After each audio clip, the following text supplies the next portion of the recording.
get that off. Oh my goodness. It has been 2 weeks. And when I tell you, this has been some of the most emotionally a roller coastery 2 weeks I've experienced and witnessed. I don't even know. But I would be remiss not to sit here and give you all my thoughts on everything that has transpired.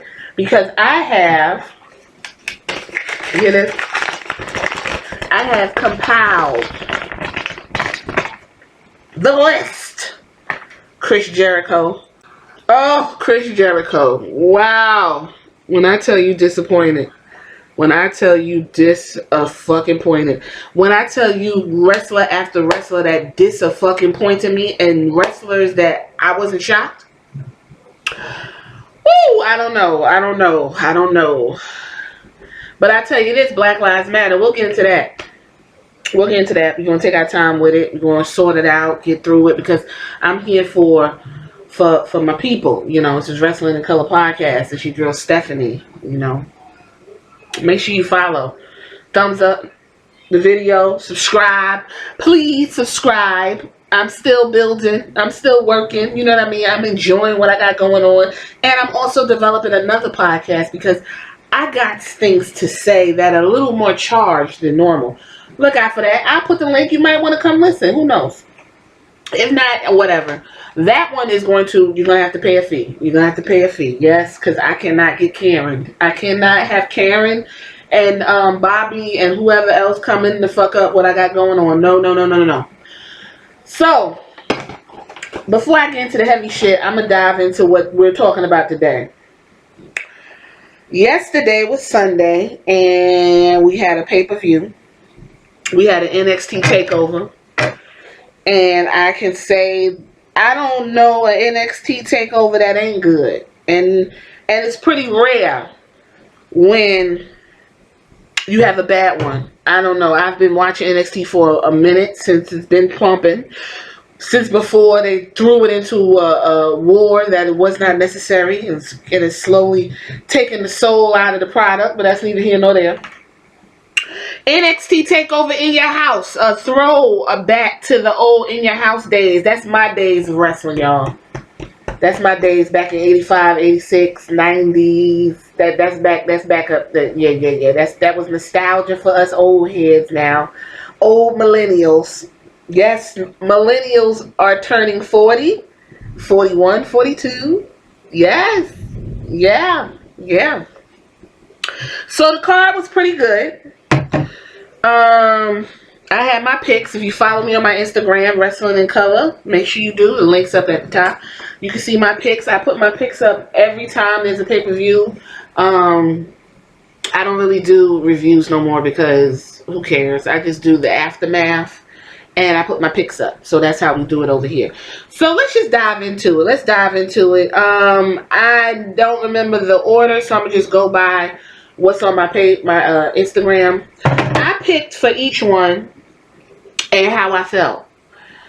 I like the vintage commercials about the ice cream that they selling. That was cute, great. Whoop. First match, I believe, was the 6-woman tag team match, which was Tegan Knox, Shotzi Blackheart, Mia Yim, Candice LeRae, Dakota Kai, and Raquel Gonzalez. I believe Tegan Knox took the win with her girls. I thought that Candice LeRae and her gals was going to win. Listen, the match was alright, I guess. I'm not going to lie. It didn't hold me. It didn't capture me. I was in and out playing Animal Crossing. So, it is what it is. The next match was, I feel like it was Finn Balor versus Damian Priest. My only question is,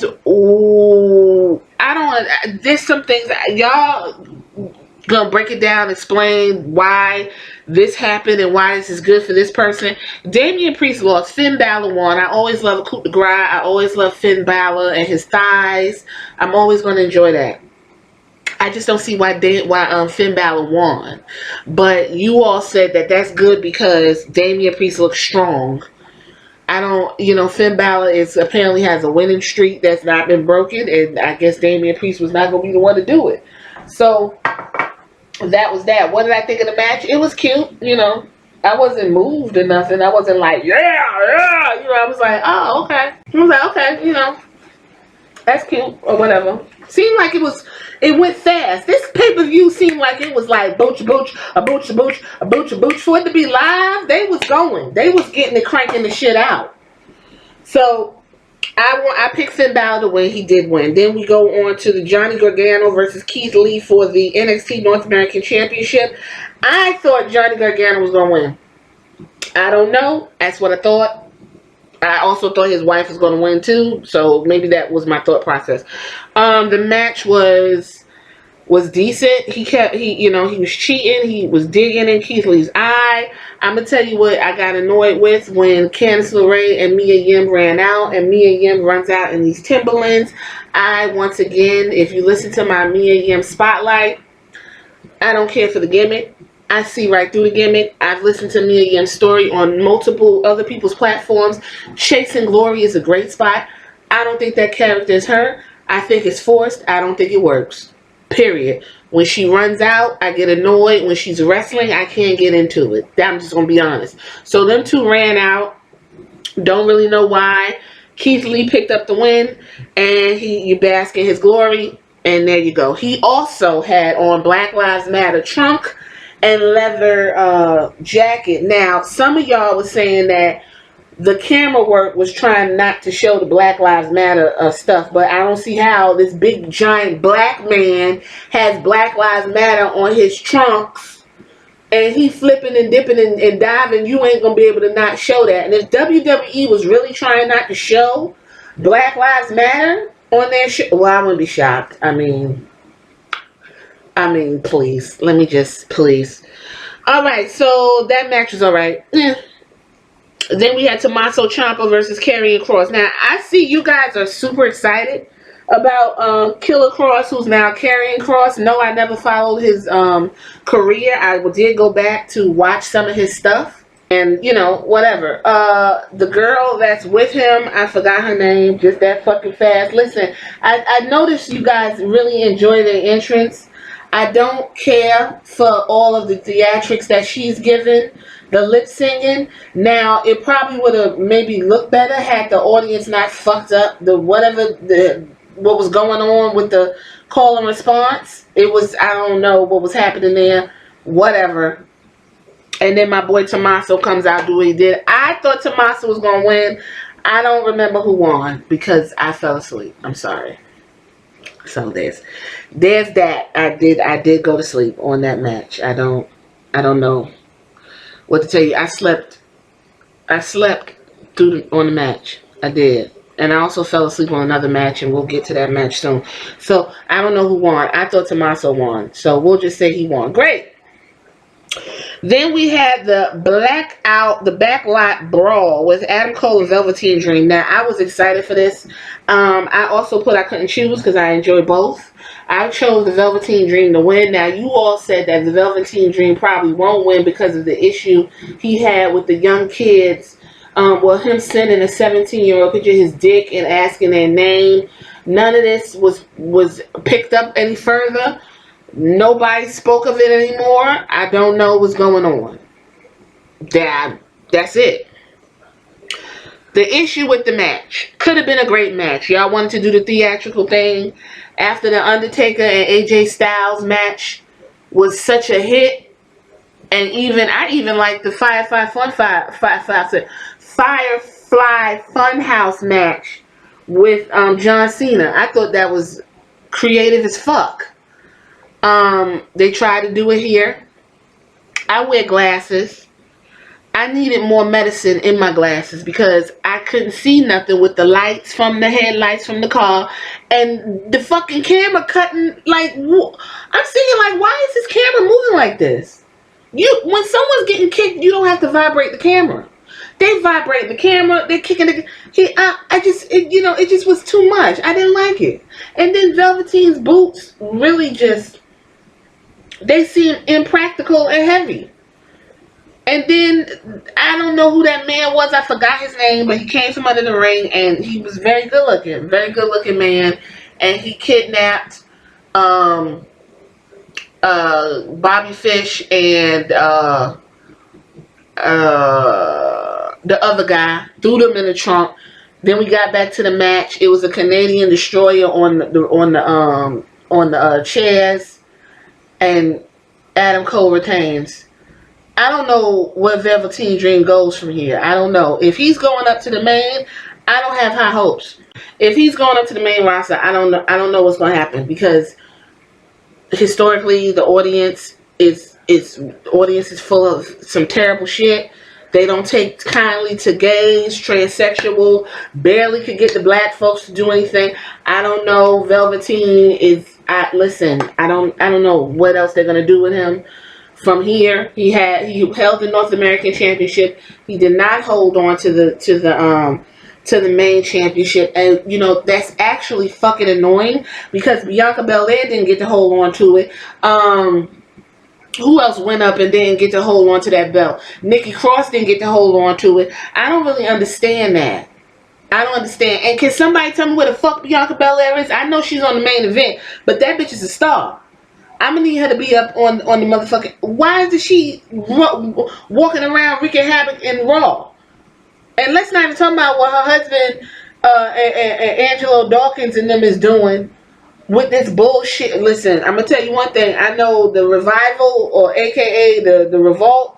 I know they like, hey y'all, what we say? Look, told you. Listen. I didn't like the match. I couldn't fucking see it. So there's that. Adam Cole retains.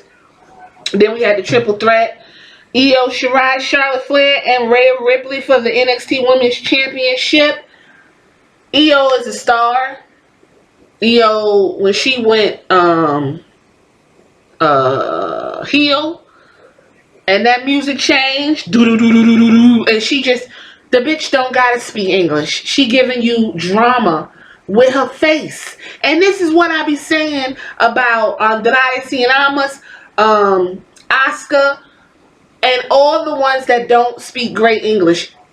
They giving you a story with their body. Now y'all got Asuka speaking Japanese and cutting up, and she could do that. Io come out there and she's giving you all of it.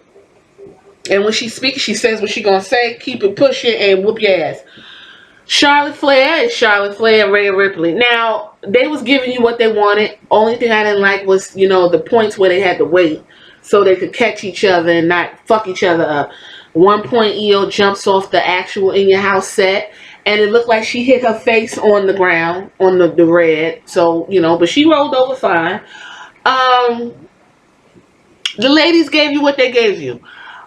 Once again, I'm going to say this. Charlotte Flair is a juggernaut to any woman's division that she's in. She destroys it from the inside out.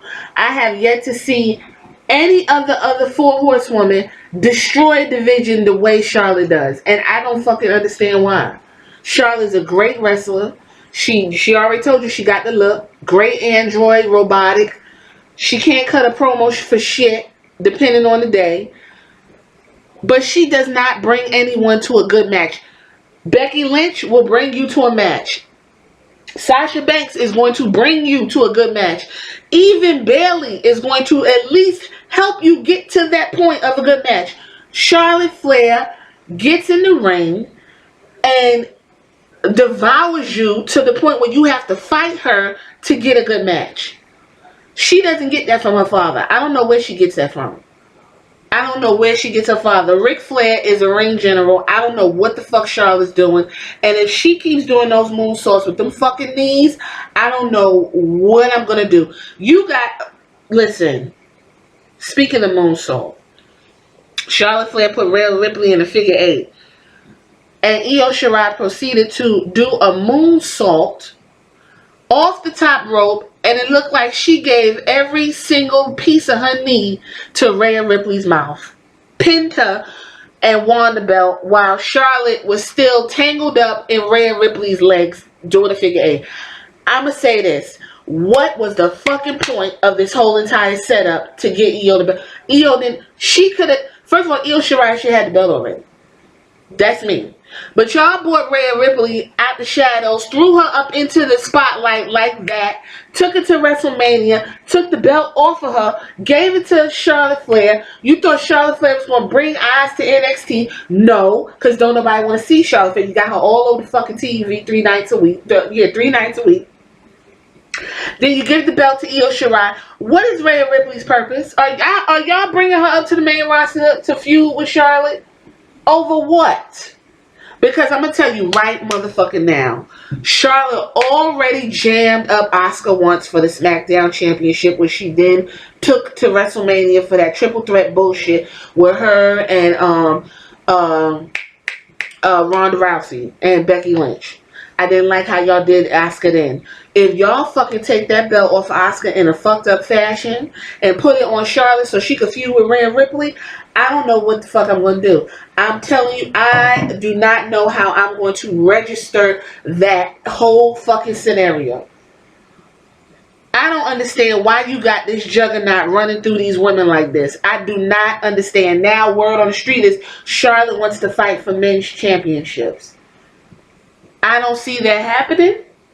But listen, I don't understand. The match was good, what it was. I liked the celebration. They paid tribute to Io Shirai winning in Japan. They had the streamers. It was colorful. It was awesome. It was all. And I'm glad Io won because I like Io. I'm glad she won. I like her. But the fashion that y'all doing it, and then here we are tonight on Raw. Why the fuck is Charlotte about to fight Asuka? How the fuck? What? She just lost. Do y'all not have people over there?